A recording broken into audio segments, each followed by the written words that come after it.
following our Transforming Chaplaincy project. Certainly know Kathy's name, and hopefully you've been in touch with her by phone and by email. She is the point person for the project, and we do appreciate all her work and encourage you to kind of see her as an important resource to help answer your questions about the project. And Kathy and I are joined by Lex Tartaglia, who's, you can see Lex's handsome and distinguished picture. Lex is joining us from Virginia Commonwealth University. So the aim of today's webinar is, Kathy jumped ahead here. Let's go. There it is. The aim of the webinar. Well, let's just start with the outline for today's presentation. The outline for today's presentation is that we actually want to give you a brief overview of the Transforming Chaplaincy project.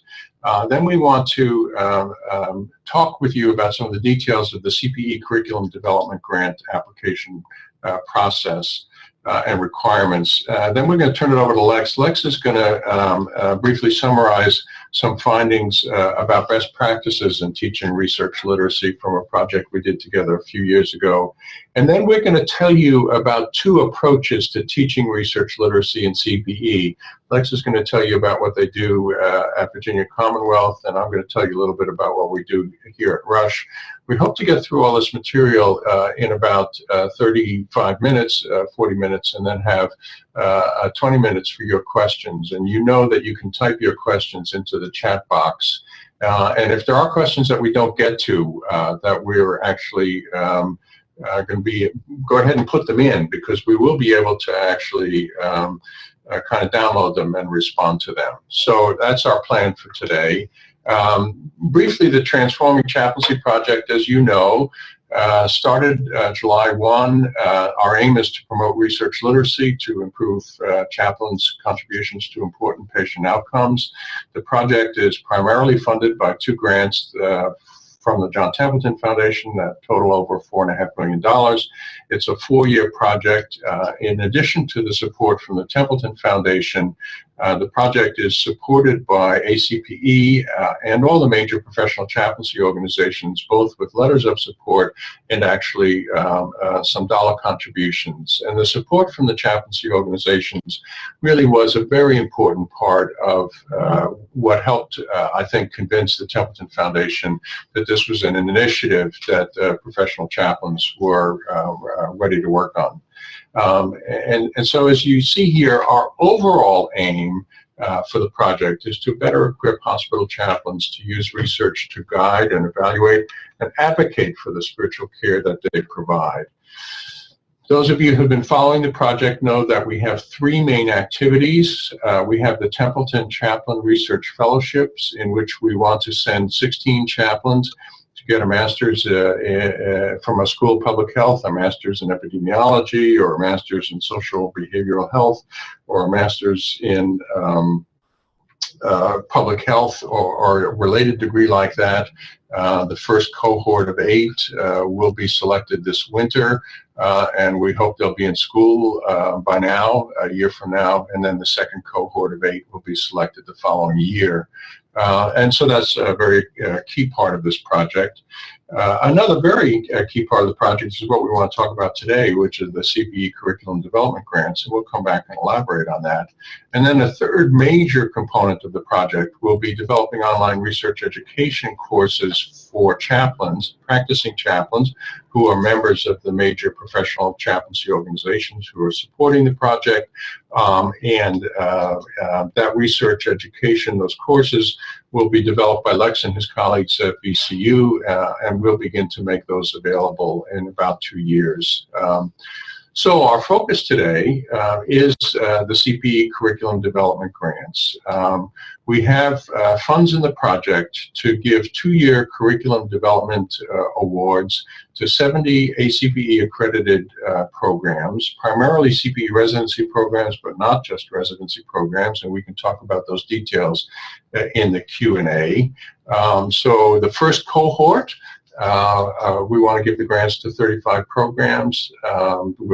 Your applications are due in December. We'll make the decisions in the winter.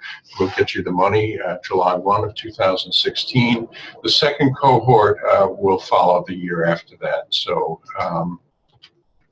as you know, if you've been following our website, the grants, the CPE curriculum development grants in year one, there'll be $2,500. In year two, there'll be $1,500. And in year two, there's also an additional incentive for programs that do well in year one, an additional incentive of $1,000. So total is possible $5,000 over the 2 years of the curriculum.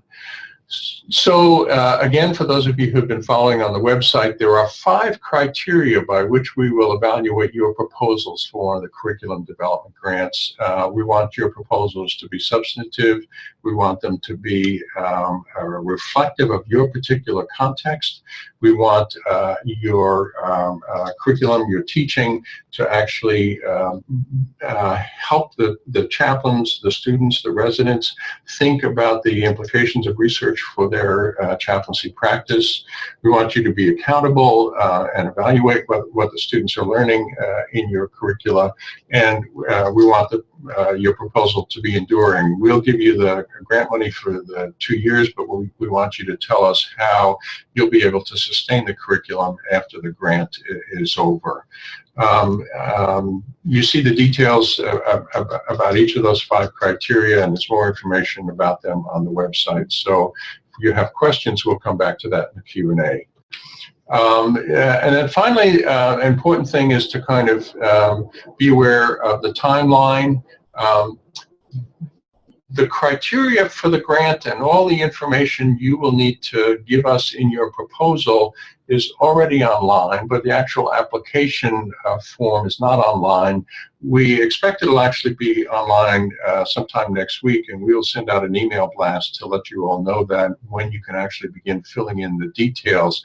But you already know what you should be working on in terms of what the information we want from you. For the first cohort of 35 grant recipients, the application deadline is mid-December, December 15th.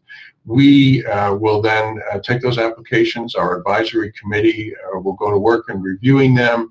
We will make our decisions by March 1st, 2016, let you know our decisions, and a month later we want to hear from you to confirm that you're accepting the grants. So that's the timeline for the grants.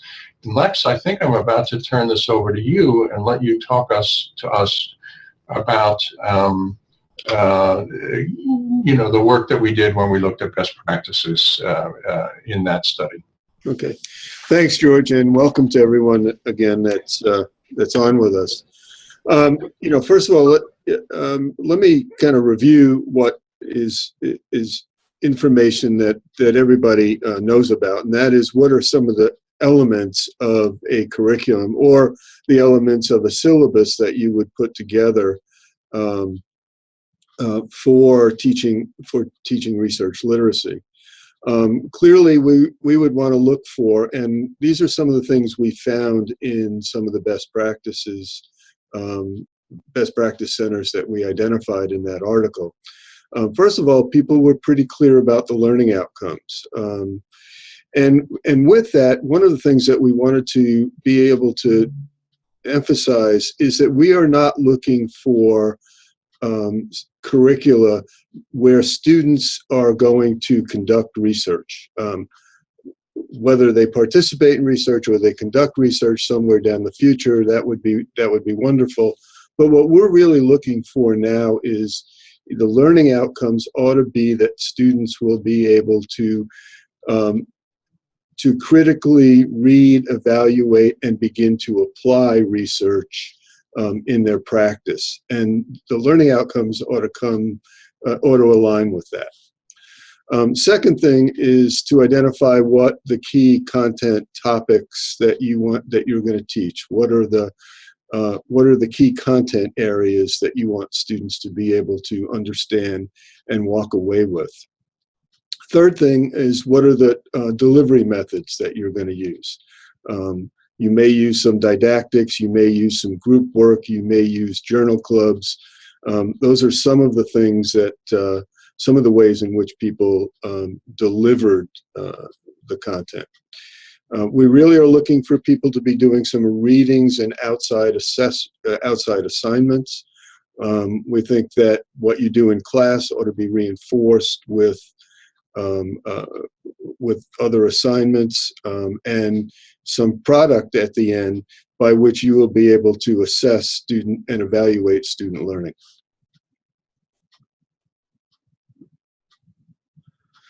So what are some of the things we found in terms of qualitative pieces from some of those research curricula? One is that people develop their current research curricula based on a trial and error basis. It took patience to deliver it. They didn't get it. They didn't always get it the way they wanted it the first time. So they learned from what they did and tried to improve on that. And so we're not looking for something to be perfect, but we want something that you think that you can begin with and develop over time. The second thing that those best practice centers had was a research champion, and often that research champion was not necessarily the CPE supervisor. It could have been another chaplain. It could have been a colleague in the organization. It could have been an administrator. But in order to be successful, it clearly required the support of a CPE supervisor. And in centers where there were multiple supervisors, support of all the supervisors in order to have continuity and consistency in delivery. The content was offered and the program was offered within the cultural context of the educational site. Clearly, the centers where there was a cultural commitment to research were more successful. Whether you're in an academic medical center or someplace else, how do you tie to the context, and also within that context, is it part of the culture? And how do you get colleagues who can reinforce that for you?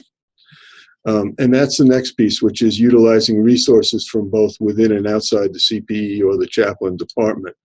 The centers that were successful in developing research curricula really had resources that they drew from within, outside of the department, but within the context of their centers.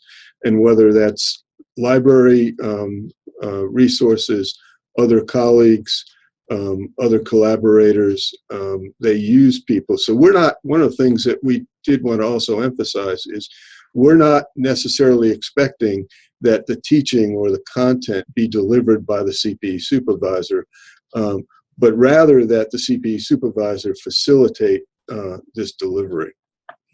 And then the last thing was they incorporated multiple methods to introduce research that was consistent with existing CPE teaching methodology. What did you learn? How do you identify a problem? And how do you think through a research problem? What are some of the resources that you might have to address that research issue?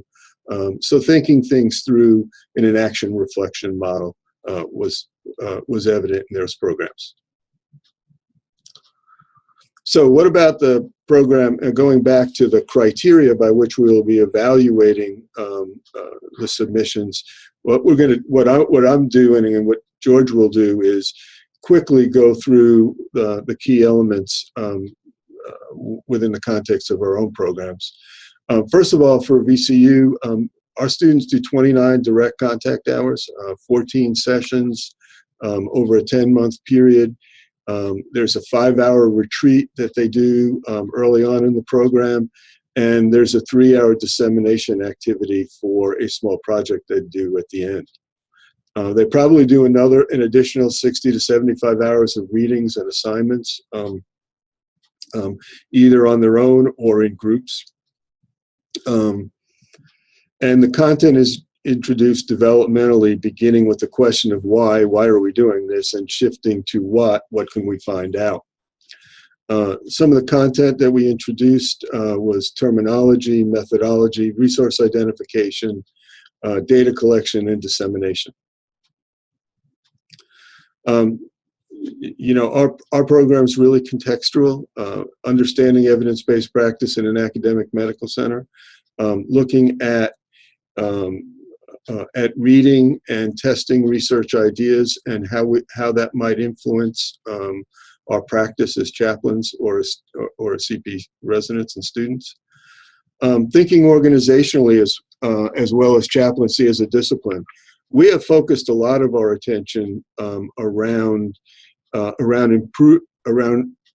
process improvement and organizational research questions, as opposed to trying to isolate what's unique about what is unique about chaplaincy and what does chaplaincy uniquely deliver. But more, how do chaplains contribute to the overall mission of the organization? And as I said, we think a lot about process improvement, and students spend a lot of time attending to that. What do I do? What could I have done better? And also assessing the resources and identifying collaborators within the organization. We happen to be fortunate enough to be in an academic medical center. We're an academic department, and we've got numerous possibilities for partners and an extensive library resource. Again, application to practice. Readings and assignments are specific to patient populations. We try to use research articles and verbatims or case study analysis. And we introduce students to research ethics, and particularly attend to institutional review board, to IRBs, and let them know about that. And we actually train them in what everybody is required to do for IRB. Accountability. What are some of the ways in which we measure whether students have learned? All of our students complete a comprehensive literature review on a specific research question. We're real clear about looking at the difference between a lit review and an annotated bibliography. They learn to critique a research article in terms of its methodology, its use of data. All of our students are required to pass what we'd use here is the CIT-IRB examination that's required of all PIs in our organization. So all of our students take that course. It's about a 4-hour online course, and then they take the exam and are required to pass that exam. They also get training in a data collection facility called RedCap, and they get training in that, and they learn how to access information and data and collect data through that way. And finally, the completion and dissemination of a cultural study is something that we've been doing recently. In the end, whatever data they collect in the project that they use, we ask them, we have them do a poster presentation, and they deliver that poster presentation both to our faculty, and if they do it on the what they've done the last couple of years is a cultural study, a unit analysis, and they present it to the leadership on a particular patient care unit.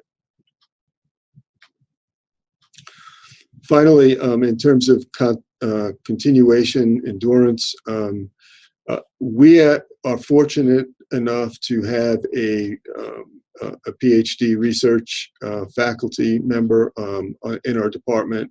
She has been teaching this for the last couple of years.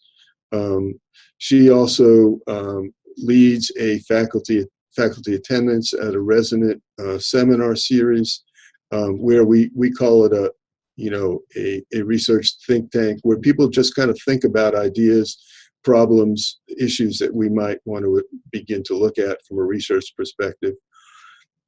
There's protected faculty time for our staff to get involved if they want in research activities. And as we recruit for future faculty and chaplaincy staff, we really are looking for people who have the capacity and who can demonstrate research literacy.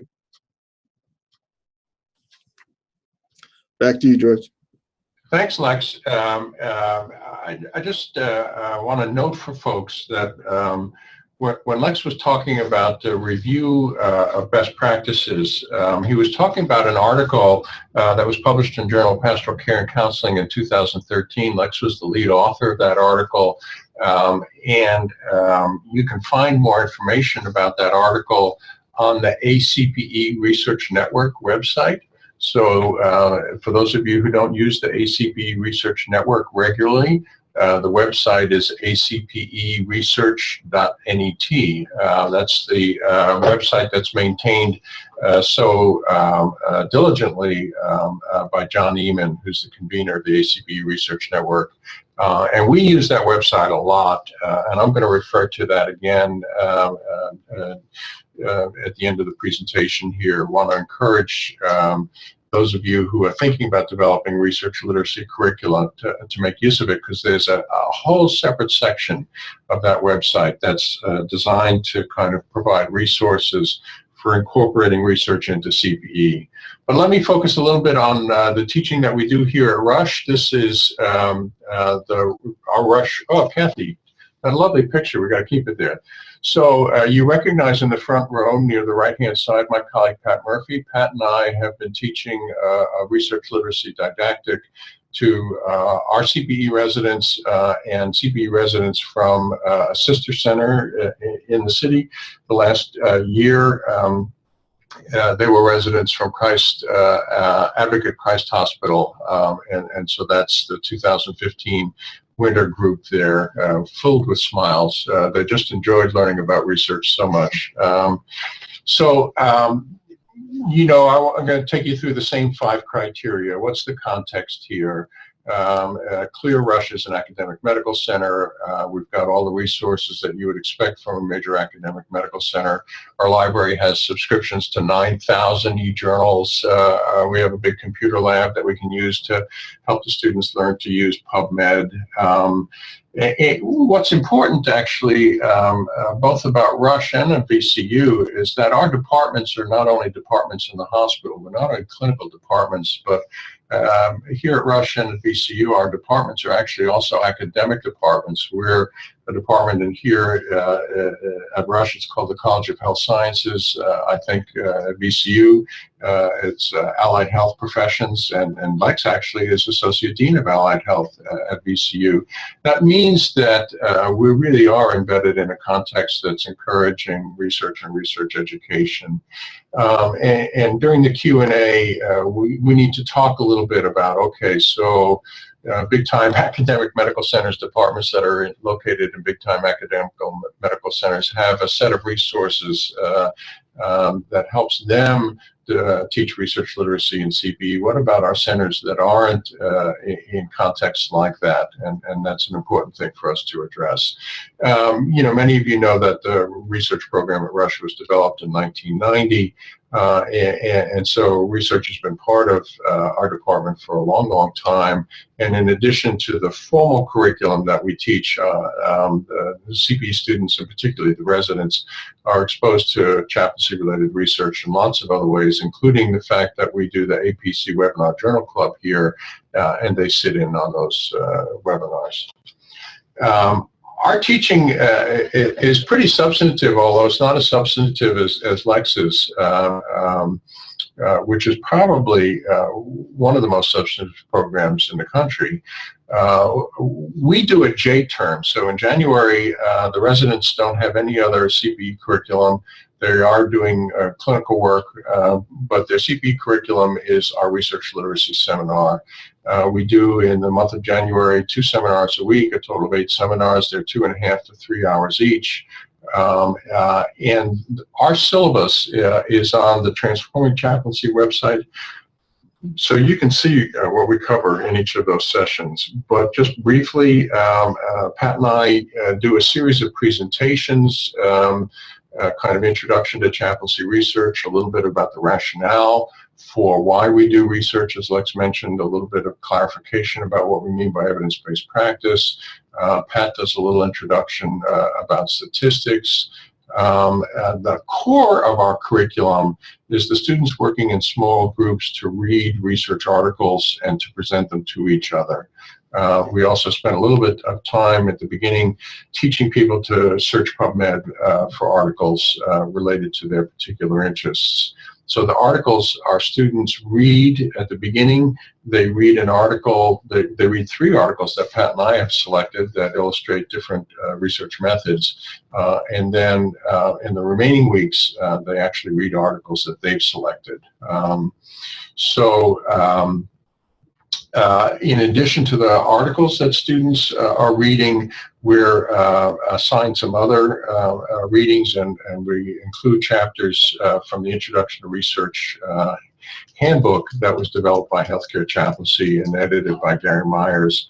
And we'll talk more about that. It's a very important resource that we think people who are teaching chaplaincy research, research literacy to chaplains can make use of it. What about the application to practice? A key part of the application to practice for us is actually that in the second half of our seminar, the students are selecting articles to read and present to each other that are from areas of their interest. They begin to kind of see what kind of research is in those areas. They look at a number of different articles, they make a selection of an article and begin to become familiar with important research questions and research findings in that area of interest. During the course of the year, Pat and I will periodically run across articles that we think are relevant to the clinical areas where our residents are working, and they're sufficiently kind of simple, basic, that a resident can read and understand those articles. Is a way we kind of keep them engaged with that. And because we're an academic medical center, there's all kinds of research being presented here at grand rounds and conferences, and we will also often draw those presentations to our residents' attention so that they can sit in on those presentations. What about accountability? Well, we're hardcore when it comes to accountability. We actually have a 30-question multiple choice exam that we give to the students after the didactic is over. And you'll see the kind of distribution of scores on the exam. In 2014, students didn't do so well on the exam, but in 2015, actually about 75% of the students had a score of 70 or better on the exam. That's the way we handle the issue of accountability. And in terms of continuity and endurance, as I said, our research program is 25 years old. We've been teaching research literacy since 2009. My supervisory colleagues and the supervisors from the other residency programs that sit in with us have sometimes audited the didactic to kind of begin to get on board this. But the issue of kind of endurance is an important one because, as you can see, although Pat and I are very handsome, we're actually also both getting older. And so the question of succession and replacement is an important question that we'll have to be addressing here at Rush.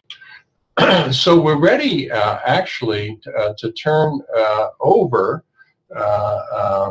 the rest of the time to the questions that you have about the CPE curriculum development grants. We've done a great job on time. Mark Medwed with ACPE will be reading your questions, and Lex and I and Kathy will be doing what we can to field them. While you're typing in your questions, let me just say two things.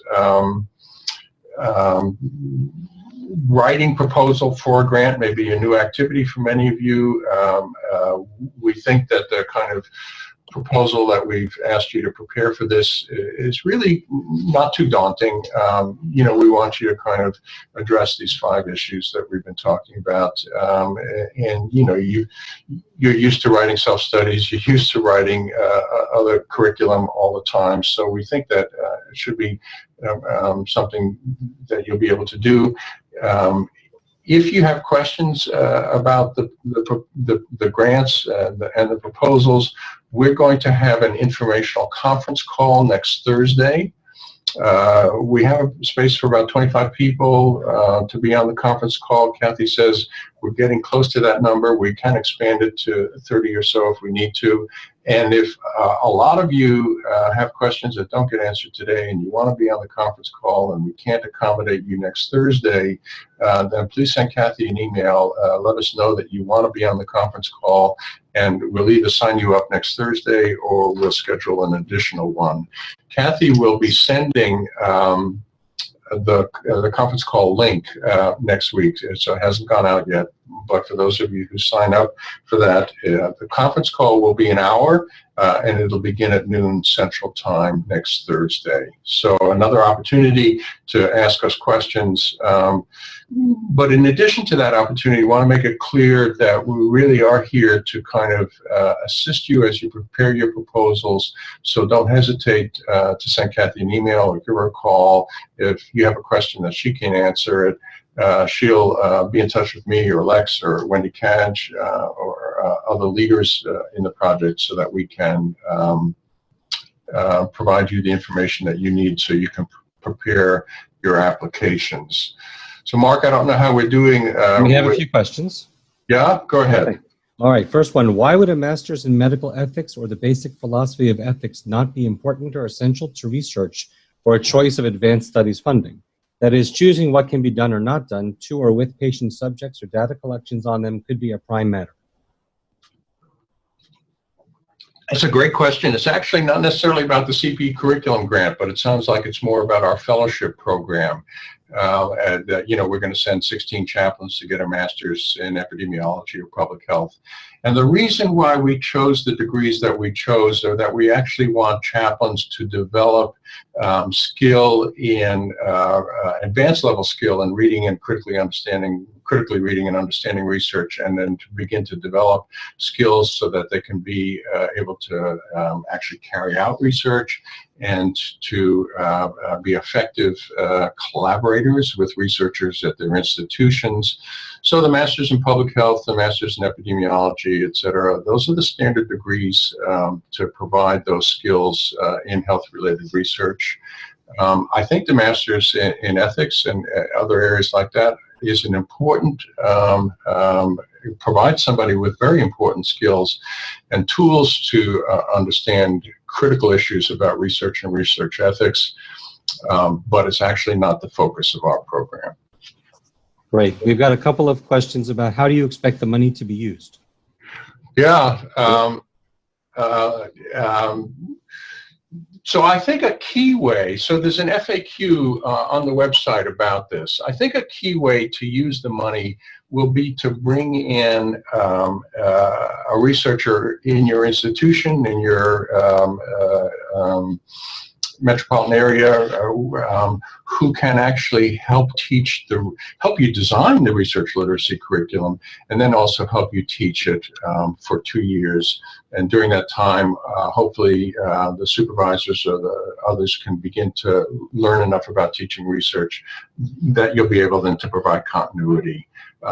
That's not the only way that we think that people will use the money, but we think it's probably one of the primary ways that people will use the money. Lex, I'm going to turn this over to you. Yeah, one of the things that we can talk about is, given the amount of money, you might find that if you're in a particular geographic area, you might want to partner with another center that in close proximity where your students, where you can kind of use that money collaboratively to have somebody local help with multiple programs. And so that's another way of thinking about that. A lot of people,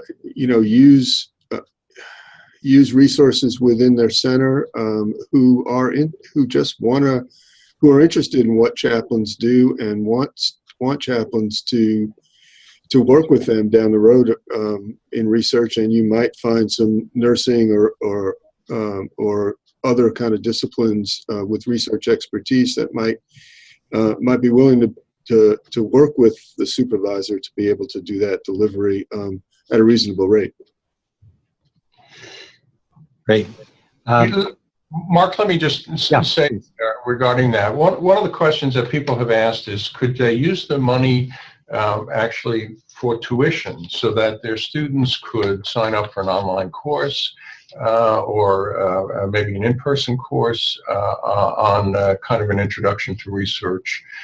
And we think that that's actually an acceptable possibility, but the key, if you choose that option, will be to demonstrate how using the money in that particular way will enable you to build a kind of research literacy component that will be enduring when the grant is over. So we're open to lots of different proposals about the best way for you to use the money in your context. And let me underscore what Lex said, and that is that we are eager to see proposals come from centers that are collaborating with each other, centers that may already be in systems with each other, but if you're not in systems and you do develop collaborations, we're eager to see those proposals. And if a proposal comes from 2 or 3 centers that are proposing to collaborate, we're ready to increase the amount of the grant that's proportional to the number of centers collaborating. So if the grants are worth $4,000 at base for 1 center and 3 centers are collaborating, what's 4 times 3, Kathy? Is that 12?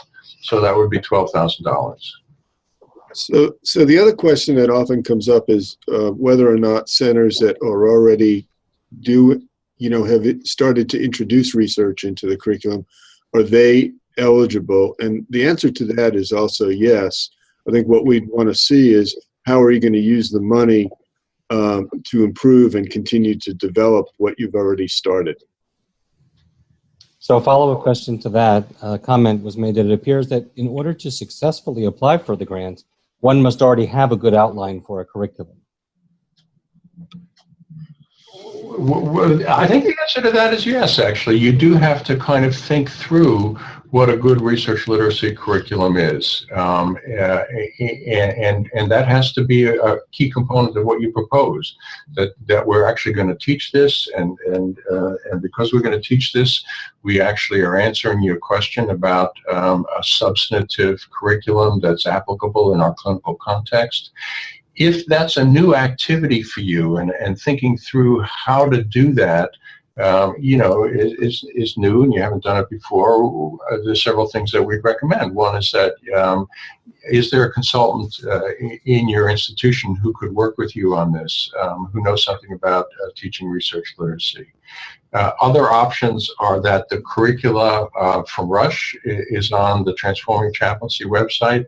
The curriculum from VCU is actually on the ACPE Research Network website. And so again, go to the ACPE Research Network, click on that tab that says Incorporating Research into CPE, and there's actually 4 different curricula: the curriculum from VCU, the curriculum from Rush, the curriculum from Advocate Lutheran General, a curriculum from the University of Pennsylvania are all there. In addition, there's a curriculum that Pat Murphy and I wrote in 2012 when we were planning to do a webinar offered through the ACPE Academy website on kind of teaching research literacy. It was a 8-session webinar. There were not enough takers, so that we never actually launched it and offered it. But the syllabus for that webinar, for that particular approach to teaching research literacy, is also on that Incorporating Research website. Lex? Yeah, well, the only other thing I would add is that for people that are interested and feel that they haven't thought about it sufficiently, don't forget there's 2 cohorts in this opportunity. So if you may not be ready. For some people, they might not feel that they're ready to apply in this initial cohort, but have an extended period of time to think about this further and to explore the resources that are out there and make application for the second cohort. Thanks, Lex. And related to that, actually, want to let people know that at the 2016 ACPE National Meeting, we will actually have a dinner meeting available on Thursday of that conference. And some of the people who have grants from cohort 1 will be at that dinner meeting and will be presenting some of that curricula. And then people who are interested in applying for grants for cohort 2 will be invited to come to that dinner meeting and kind of brainstorm with us. So again, we want to offer you time, resources to help you do this. Great. Another financial question for Lex, who included a retreat in your curriculum. Did you have to demonstrate that the cost of the retreat was in the budget of your pastoral care department? The person is thinking of the endurance aspect of the proposal. Is it important at this point in the proposal process to account for how we would fund aspects of our curriculum? Well, I mean, the retreat's not very expensive. I mean, it's basically, you know, our faculty member and a couple of other of the other staff chaplains going off and working with our students, introducing the, you know, basically what we do is we introduce the curriculum and we just introduce the why of doing research, why we're teaching what we're doing, and we spend a lot of time just thinking aloud about, you know, what are some of the ongoing and persistent questions we have about chaplaincy. You know, we're like, you know, even though we're in an academic medical center, we have the same kind of economic restrictions that everybody else does. Most of the extras we do, like retreats and travel and stuff, we do based on things like salary savings on a few grants that we have, or you know, or people doing some extramural stuff where they can raise some money and money comes back to the department. So you know, we just try to keep it at bare bones in terms of the cost. Mark, let me just chime in there though, because the question does point to the fact that we do want a budget. So in addition to kind of the 3-page description in which you describe what your curriculum will be and how you answer the 5 questions, we do want, I think it's a 2-page budget, or maybe a 1-page budget, and you know, tell us in the major categories, you know, what you'll be using these grant dollars for. You know, X number of dollars for example, a consultant or a part-time instructor. So we do want some. We do ask you to plan about how you'll use the money and tell us in major categories what the ways you'll use the money will be. Okay. Have centers which have successfully incorporated a research component into their residency curriculum found it more successful to embed the research piece throughout the 3 to 4 units of the residency, or to concentrate it in a single unit during the year? Yeah, it's a great question, actually. Lex, what do you think? I think it's somewhat mixed. I do think it's somewhat mixed. I mean, I think it's what is the end product? I mean, the centers that were more interested in delivering content, you know, looking at terminology, looking at data. You know, how do you go about thinking about a research question? How do you go about collecting data?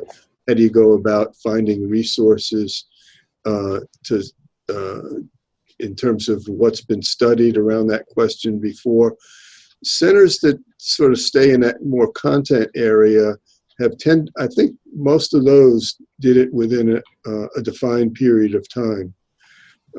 For us and for a couple of the other centers where the end product is, you know, is really the dissemination of some information, we needed to do that developmentally, and we needed to do that over 10 months in order to get students ready to that point.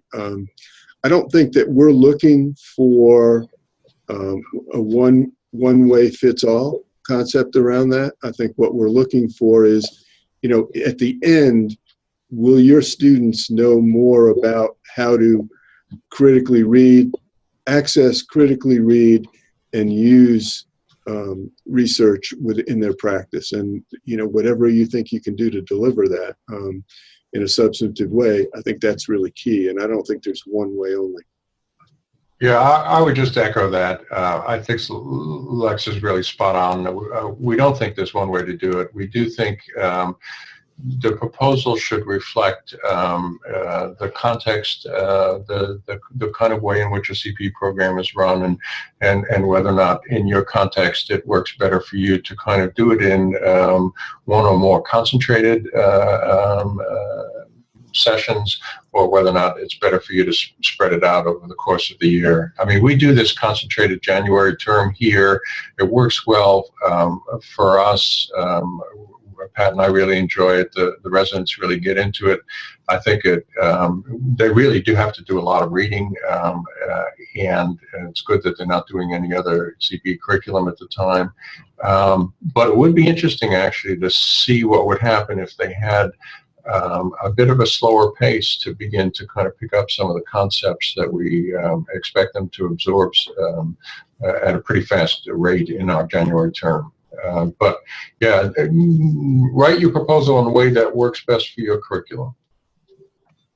Okay, this is another question. As a seasoned research grant writer, I'm aware that there is often a component in grant applications for innovation and novelty, especially in NIH grants. This was not one of the stated criteria in this grant development project. How are you thinking about innovation and novelty in this program? Oh, that is a seasoned grant writer, yeah. Well, we think the whole concept's somewhat novel. I mean, at this point, I think being able to put together a curriculum that is going to meet the kind of research literacy expectations that we have, that your students will be able to learn something that they can apply now, but begin to carry into the future, into their professional lives as chaplains, is really key. I don't think it's the kind of grant that I'm not particularly looking for something that's innovative, but we welcome innovative ideas. I mean, because if you've got some innovative ideas, I think our colleagues at ACPE would certainly appreciate that and add to the body of resources and literature available.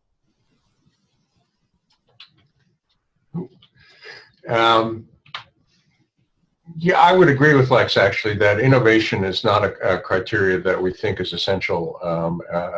As Lex said, teaching research literacy in CPE is pretty innovative, actually. The best information we have is kind of less than 15% of our CPE residency programs are doing this kind of teaching. So to expand it will be what's innovative. But I mean, if centers do have some creative ways to go about this, both in terms of content or in method of delivery, by all means, we hope that they'll kind of express that creativity. And we haven't talked too much about the ways in which we hope to develop a network among the centers with the grants, so that they can kind of share notes with each other, best practices with each other, so that we can continue to kind of improve the way we teach research literacy as a profession, as a field, as an organization. Kathy has a question. No, I actually want to weigh in on this issue, having talked with people at a regional meeting about this very issue in terms of creativity. And if there's, let's say you're a CPE program that already has a component of research in it, how can you use this grant to think creatively and expand the program that you already have? And one of the areas that seems to be difficult for people to imagine or could have fun imagining is how to bridge that gap between articles and practice. And that could be a way to start thinking creatively. Just a thought. Thanks, Kathy. That's great. Mark? Yep. Could the grant be used for the development and carrying out of an actual research project by CPE students? That is, teaching by doing.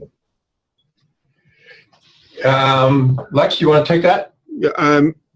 If that's an end product, I think that would be you know, that's an admirable end product. And if students carry out a research project, again, that might be very admirable. We're not expecting people to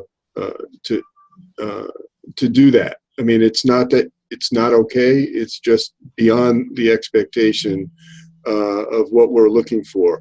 I think the key to that, to answering that question, is how are you going to teach and prepare students to know enough about identifying a good research question, identifying resources to explore that, being able to learn how to collect data, and all of those kinds of things, you know, in terms of, you know, the various methodologies that you might employ to do that. If you can teach all that and still produce a research project, that's admirable, but not necessary. Let me weigh in on that. I really appreciate that question, because we have heard it. We've been at the regional meetings the last few weeks, and we have heard it several times. I tend to have very strong opinions about this, and so people should push back on me if I'm coming across too strongly on this. But I would actually kind of take a little bit different approach to this than Lex did, and that is, I'd say, I really think it's a bad idea to try to have students do a research project in the first year of a CPE residency program. There's too many other things that students need to learn to kind of take the time out of the residency to try to do a good job of teaching students how to do research. I think the approach as the person who asked the question put it very well, actually, and that is teach it by doing it, which is a kind of core methodology for what we do when we're teaching pastoral care. We have people go out and practice pastoral care, come back and reflect on it, and be able to do a better job the next time. And so to think about teaching research by having research is a natural extension of that methodology, but I think when it comes to research, it actually is not a good idea, because the kind of academic preparation that's necessary to understand fundamental concepts and have background in the research literature in the area that you're going to do some research in is just a very big body of kind of didactic preparation, substantive preparation that really needs to proceed doing research. So I'm going to carry on a little bit more on this, and you'll give me feedback later on if it's too much. In the 1980s and 1990s, we had a number of well-known CPE centers that did have the residents do projects. People will remember Margot Hover, who was a supervisor, who had her residents doing CPE projects. My colleagues here at the University of Chicago did it for probably 8 or 10 years in the 1980s. There's actually literature, both Margot and Dave Milo and Jim Gibbons have published literature about teaching students to do research in their CPE residencies. My sense was that the students learned the wrong things from that methodology about research. They began to think that actually you could actually do research without being thoroughly familiar with the existing research in the topic that you were studying. And so the literature reviews in those studies were poorly done, and the studies were never well embedded in the existing research. The students didn't come to really appreciate what it means to do good research to make a contribution to the profession. So is it clear that I feel strongly that this is not a good idea? I hope I'm not coming across too strongly. I mean, the other side of it is that as chaplains, we do need to be able to improve the practice of our spiritual care departments and our practice, and so that we do need to learn how to do quality improvement projects. And hopefully, chaplaincy departments are getting support from their patient experience and quality improvement offices so that they do those projects well. But for the most part, in these proposals, we think it's a bad idea to propose to teach students about research literacy by having them do research. But if you disagree with me and you want to write a proposal in which you want to make a case for it to the committee, go ahead and write that proposal, and we'll take it seriously. Okay. Could a regional supervisory consortium apply? So the learning would be with supervisory CPE students rather than level 1 and level 2. Well, that's a great question. Lex, what do you think?